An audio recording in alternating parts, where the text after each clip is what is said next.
आप क्यों खड़े होते हैं विधानमंत्री को? सही ना, हर चीज जरूरी।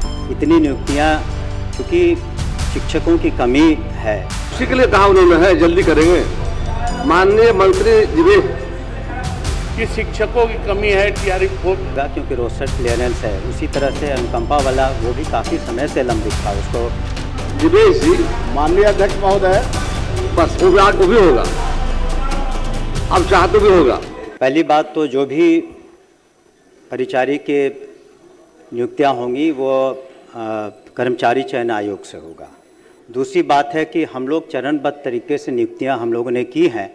अभी इतनी नियुक्तियां चूँकि शिक्षकों की कमी है, तो इस वजह से तो हम लोग ने टीआरई 4 में भी अपनी जो भी अनुशंसाएँ हैं और जो भी मांग है उसको दे दिया है। बीपीएससी को 45,000 से ज़्यादा है, उसको चरणबद्ध तरीके से हम लोग ज़रूर करेंगे। आने वाले समय में परिचारी का वो स्टाफ इससे होगा। जहाँ तक उन्होंने कहा साफ सफाई का, तो अधिकांश जगहों पर उसको आउटसोर्सिंग के माध्यम से साफ सफाई की भी कार्रवाई की जा रही है। धन्यवाद। श्री मिथिलेश तिवारी, श्री दिवेश मिश्रा जी, अच्छा पूछे बापू जी, आप क्यों खड़े होते हैं विधानमंत्री को? सही ना, हर चीज जरूरी है खड़ा होना। नहीं बिना आसन कर्मचारी खड़ा न हो, मौका देंगे आपको। संदीप जी देखिए, अरे कभी उठना चाहिए, हर क्वेश्चन पर खड़े हो जाते हैं आप।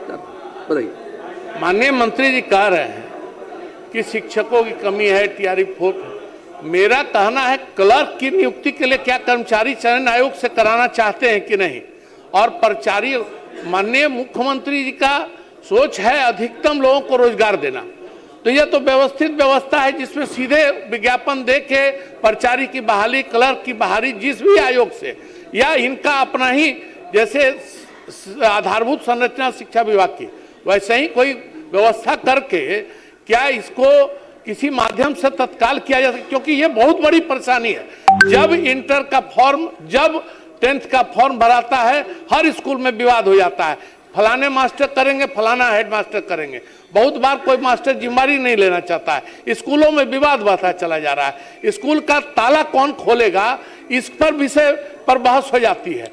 तो मेरा आग्रह माननीय मंत्री जी से होगा कि माननीय मुख्यमंत्री जी के सोच के अनुसार इससे काफी लोगों को रोजगार भी मिलेगा, तो उसके तहत यह कार्रवाई होनी चाहिए और तत्काल होनी चाहिए। इसकी समय सीमा निर्धारित कर दी जाए, इसकी समय सीमा माननीय मंत्री जी निर्धारित कर दें। अध्यक्ष महोदय, हमने उत्तर में स्पष्ट रूप से कहा कि इसको अभी जो शिक्षक वाली जो बहाली होने वाली है उसमें वक्त लगा, क्योंकि रोस्टर क्लियरेंस है। उसी तरह से अनुकंपा वाला वो भी काफ़ी समय से लंबित था, उसको बहुत हम लोगों ने सलीके से किया है। और इसमें भी हम लोग कर्मचारी आयोग चयन आयोग से ही कराएंगे, क्योंकि अगर फिर एक बार आप स्थानीय स्तर पर इस तरह का आप अधिकार दे देंगे तो उसमें फिर बहुत शिकायतें होंगी। इस वजह से हो सकता है थोड़ा विलम्ब हो, लेकिन हम लोग की मंशा बहुत स्पष्ट है। शिक्षा विभाग ने तो सबसे ज़्यादा नौकरियां दी और आने वाले दिनों में भी हम लोग नौकरियां देंगे जहां पर रिक्तियां हैं। माननीय सदस्य को हम आश्वस्त करना चाहते हैं कि उनके जो चिंता है उससे हम लोग मालूम है उनकी चिंता को, और हम लोग उस पर काम कर रहे हैं। श्री मिथिलेश तिवारी बैठिए प्लीज, विधानमंत्री आग्रह है। आप क्वेश्चन छूट जाएगा ना लोग का, उसी के लिए कहा उन्होंने है जल्दी करेंगे। माननीय मंत्री दिवेश जी, माननीय अध्यक्ष महोदय, बस वो भी होगा, अब चाह तो भी होगा, हो गया। माननीय अध्यक्ष सरकार तैयार करने के लिए। माननीय अध्यक्ष महोदय, हाँ, मैं माननीय मंत्री जी को बधाई दूंगा कि जब माननीय नीतीश कुमार जी बिहार की बागडोर संभाले, ठीक उसी समय ये हमारे नेत्रहीन छात्र, मूक बधिर छात्र, इन लोगों की चिंता की गई माननीय अध्यक्ष महोदय। और उस समय जो विशेष शिक्षकों की का प्रावधान ही नहीं था, फिर भी विशेष शिक्षक लगभग 805 विशेष शिक्षकों को सरकार ने उन्हें अनुबंध के आधार पर रखा, और वो पिछले 10 साल से न्यायालय में मुकदमा लड़ रहे थे कि हमारा रेगुलर कर दिया जाए। अभी 2025 में माननीय न्यायालय ने आदेश किया और माननीय मंत्री जी ने इसकी वैकेंसी निकाली, और लगभग 7,279 पदों पर विशेष शिक्षकों की नियुक्ति निकली। महोदय माननीय मंत्री जी का जवाब अच्छा है, मेरा इसमें केवल 2 ही पूरक है।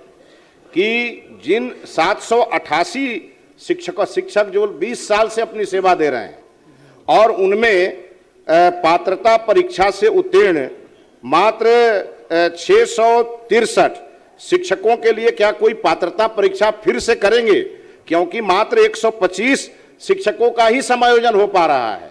और किन्हीं कारणों से, जैसे शिक्षकों के लिए, सामान्य शिक्षकों के लिए बार बार सरकार अवसर दे रही है, तो एक अवसर क्या विशेष शिक्षकों के लिए जो 20 साल से हमारे मूक बधिर और नेत्रहीन छात्रों को पढ़ा रहे हैं विभिन्न विद्यालयों में, तो क्या जो 663 शिक्षक छूट रहे हैं उनके लिए कोई शिक्षक पात्रता परीक्षा आयोजित करेंगे?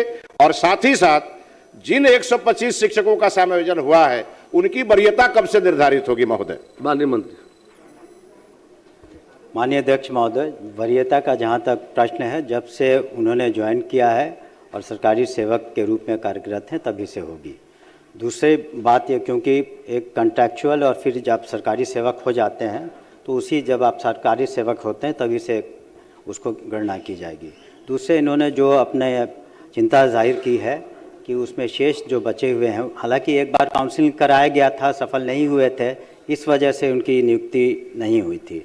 लेकिन चूँकि माननीय सदस्य की चिंता है इतने लोगों का, उनको पुनः हम विचार उस पर जरूर करेंगे। धन्यवाद। श्री तारकिशोर प्रसाद।